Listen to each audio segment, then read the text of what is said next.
یہ 7واں مقام ہے جسے حضرت آیت اللہ سیستانی نے نقل کیا ہے اور حضرت آیت اللہ مکارم شیرازی نے۔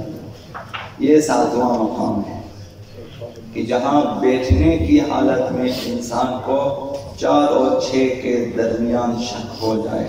انسان بیٹھا ہوا ہے نماز میں اور شک ہو جاتا ہے کہ یہ 4تھی رکعت ہے یا 6ٹھی رکعت، 4 اور 6 کے درمیان شک ہے۔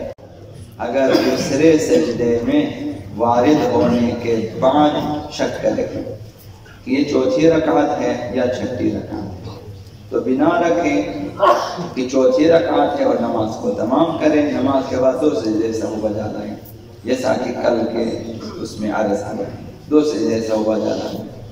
حضرت آیت اللہ مکارم شیرازی نے فرمایا کہ 4تھی رکعت پر بنا رکھیں اور اس کے بعد نماز کو تمام کریں، پھر اس نماز کو دوبارہ بھی بجا لائیں۔ حضرت آیت اللہ سیستانی فرماتے ہیں کہ اگر یہ شک رکوع کی حالت میں یا رکوع کے بعد یا پہلے سجدے میں یا دونوں سجدوں کے درمیان دوسرے سجدے میں وارد ہونے سے پہلے تک پیش آ جائے تو نماز باطل ہو جائے گی، جیسا کہ کل کے مسئلے میں 4 اور 5 کے درمیان تھا، آج 4 اور 6 کے درمیان ہے، تو وہ یہی چیز ہے۔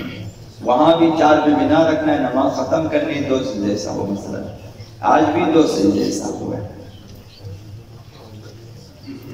تو نماز کی جو اہمیت ہے اور اس کی جو خصوصیات ہیں اور اس میں جو ہماری ذمہ داریاں ہیں، اس سلسلے میں 2 باتیں آپ کی خدمت میں عرض ہیں۔ اولا، نماز کو درست سیکھنا ہم پر واجب ہے اور درست پڑھنا بھی ہم پر واجب ہے۔ اسے باور کرنا چاہیے، یقین کرنا چاہیے کہ میرے اوپر خدا مختار کی طرف سے فرض ہے کہ میں اپنی نماز اول سے آخر تک ٹھیک کروں۔ تو ہماری نمازوں میں 2 بڑی مشکلات ہیں، 2 بڑی مشکلیں، جیسا کہ فقہا نے اور علماء نے لکھا کہ 2 بڑی مشکلات ہیں۔ ایک یہ کہ ہماری نظر میں نماز کی اہمیت کم ہے، وہ اہمیت نہیں ہے جو نماز کی ہونی چاہیے۔ مثلا عملی طور پر قبول نہیں کرتے کہ ہماری نماز ناقص ہے، کوئی بھی قبول نہیں کرتا، جبکہ جاننے والے اور سمجھنے والے دیکھتے ہیں کہ ہماری نمازوں میں نقص ہے، کمی ہے، غلطیاں ہیں، جبکہ ہم خود باور نہیں کرتے۔ یہ سب سے بڑی مشکل ہے، جب انسان خود باور نہ کرے، یقین نہ کرے کہ میرے نماز میں نقص ہے، اس وقت کبھی بھی وہ ٹھیک کرنے کے لیے اقدام نہیں کرے گا۔ یہ بہت بڑی مشکل ہے۔ اس کی دلیل کیا ہے؟ دلیل ہے کہ اولاً ہمیں اپنی نماز میں موجود نقائص کا ادراک ہی نہیں ہے کہ میری نماز میں کہاں غلطیاں ہمیں نہیں معلوم، کیونکہ ہم اصلا باور نہیں کرتے ہماری نماز میں کوتاہی ہے، غلط ہے۔ ایک یہ ہے، لہذا چونکہ ادراک نہیں ہے اس لیے توجہ بھی نہیں کرتے۔ 1000 بار بھی آپ کہیں کہ بھائی نمازوں میں نقص ہے، آپ دیکھیں کوئی بھی شخص اپنے طور پر جو ہے وہ یہ توجہ نہیں کرتے کہ میں اپنی نماز کو ایک دفعہ دیکھوں کہ اس میں غلطیاں ہیں یا نہیں۔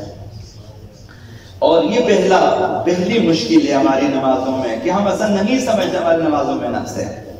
اور دوسری جو سب سے بڑی مشکل ہے کہ اگر نقائص کو جان بھی لیں تو انہیں برطرف کرنے کی کوشش بھی نہیں کرتے۔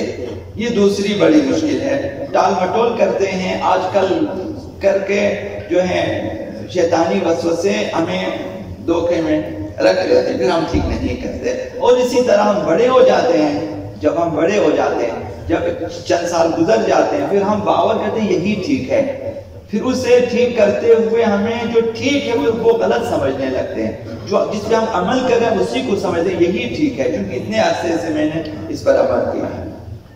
تو اسی وجہ سے کہ ہم نے نمازوں پہ توجہ نہ دی ایک، اور ٹھیک کرنے کی کوشش نہ کی دو، ان دونوں کی وجہ سے بلوغت سے لے کر اب تک ہماری نمازوں میں ترقی نہیں ہوئی، پیش رفت نہیں ہوئی۔ ہر شخص یہ اقرار کرے گا کہ جیسی نماز ہم پہلے پڑھتے تھے ابھی وہی پڑھتے، کوئی اس میں تبدیلی نہیں آئی ہے، کوئی اس میں پیش رفت نہیں ہوئی ہے جو کہ ہم احساس کریں کہ ہماری نمازوں نے ترقی کی ہے۔ بلکہ بعض افراد جو جوانی میں بہتر نماز پڑھتے تھے بعد میں انہوں نے اس کیفیت کو اور بھی کم کر دیا ہے، انہیں پہلے سے کم ہو چکی ہے نماز کی کیفیت۔ تو یہ چیزیں اس بات کی دلیل ہے کہ ہم نے نماز کو اہم نہیں سمجھا ہے۔ کسی بھی چیز کو جب ہم اہمیت دے دیتے ہیں تو ہم کوشش کرتے ہیں کہ اسے ٹھیک کریں، جبکہ ہمیں معلوم ہے کہ اسلام کے مہم ترین واجبات میں سے ایک احکام الہی کا سیکھنا ہے۔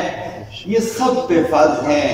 تمام واجبات و محرمات کی کتابوں میں آپ دیکھیں، ایک تمام فقہا کے جو ہیں فتاووں کی کتابوں میں آپ دیکھیں تو سب کا فتویٰ ہے، احادیث سے لے کر فتاوا تک سب نے لکھا کہ فرض ہے، فرض عینی کہ احکام شریعہ کو سیکھیں۔ جس طرح سے سیکھنا وہ آپ کی مرضی ہے، آپ ریکارڈ کر لیتے ہیں، آپ کاپی کر لیتے ہیں، آپ لکھ لیتے ہیں ڈائری میں، آپ سن کے یاد رکھتے ہیں، وہ آپ کی مرضی ہے۔ سیکھنا فرض ہے ہم سب پر۔ تو اسی سے ہماری سعادت کی ضمانت یہاں سے فراہم ہوتی ہے۔ ہم کیسے سعادت مند ہو سکتے جب ہم احکام الہیہ کو سیکھیں گے اور عمل کریں گے، درست عمل کریں گے، تب ہم سعادت مند ہو سکتے ہیں۔ جب ہم نے اسلام کو مانا ہے تو اس کے احکامات کو بھی قبول کرنا چاہیے۔ جب ہم نے مانا کہ اسلام میرا دین ہے تو پھر اس کے احکامات کو بھی قبول کرنا فرض ہے اور ضروری ہے۔ لہذا روزمرہ پیش آنے والے اسلامی احکامات کا سیکھنا ہر ایک پر فرض ہے، عالم جاہل مرد و زن سب پر فرض ہے۔ خداوند متعال نے سورہ توبہ آیت 122 میں فرمایا کہ فَلَوْلَا نَفَرَ مِن كُلِّ فِرْقَةٍ مِّنْهُمْ طَائِفَةٌ لِيَتَفَقَّهُوا فِي الدِّينِ کہ ہر گروہ سے کچھ لوگ کیوں نہیں نکلتے تاکہ دین کو سیکھیں، معارف الہیہ کو سیکھیں۔ وَلِيُنذِرُوا قَوْمَهُمْ اِذَا رَجَعُوا إِلَيْهِمْ پھر اپنی قوم کے پاس، اپنے رشتہ داروں کے پاس، اپنے دوستوں کے پاس آئیں اور انہیں ڈرائیں احکام الہیہ کے سلسلے میں عمل نہ کرنے کی صورت میں کیا کچھ یہ فرض قرار دیا ہے۔ بعض ہر قوم سے بعض گروہ کو جاننا چاہیے، دین کو سیکھیں، واپس آ کے جو قوم کے باقی افراد انہیں بتانا چاہیے۔ جب ان پر سیکھنا فرض ہے، جب ان پر تبلیغ فرض ہے کہ جا کے بتا دیں، تو ہم عوام پر بھی واجب ہے کہ ان کی باتیں سنیں اور سیکھیں، سمجھیں اور عمل کریں۔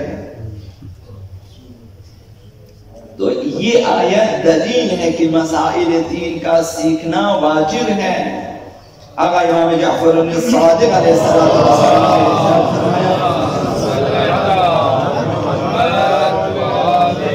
تفقہوا وَإِلَّا فَأَنْتُمْ أَعْرَابٌ جُهَّالٌ فرمایا کہ دین سیکھو اور دقیق سیکھو، یعنی اچھی طرح سے دین کو سیکھو، دین کے معارف و احکام کو سیکھو، آداب کو سیکھو، ورنہ تم جاہل بدو عرب ہو۔ عرب کے جاہل جو اس کا زمانے جاہلیت کے تو ایسا ہو۔ تو ہمارے اوپر فرض عینی انفرادی طور پر سب پر فرض ہے، اجتماعی طور پر ایک گروہ پر فرض ہے کہ جا کر سیکھیں اور آئیں اپنے قوم کے پاس آ کر احکام دین بتا دیں۔ تو الحمدللہ آپ کے پاس بہت سارے افراد علماء فقہا موجود ہیں جو آتے ہیں، یا وہاں سے سوشل میڈیا کے ذریعہ مثلا کتابوں کے ذریعہ ہم تک انہوں نے پہنچا دیا۔ اب ہمارا فریضہ ہے کہ سیکھیں اور عمل کریں، ورنہ قیامت کے دن ہم سے پوچھا جائے گا کیوں نہیں سیکھا۔ اگر ہم نے سیکھ کر عمل نہ کیا تو پوچھا جائے گا تم نے عمل کیوں نہیں کیا۔ دونوں سوالات کے سلسلے میں قیامت کے دن ہم جواب دے ہوں گے۔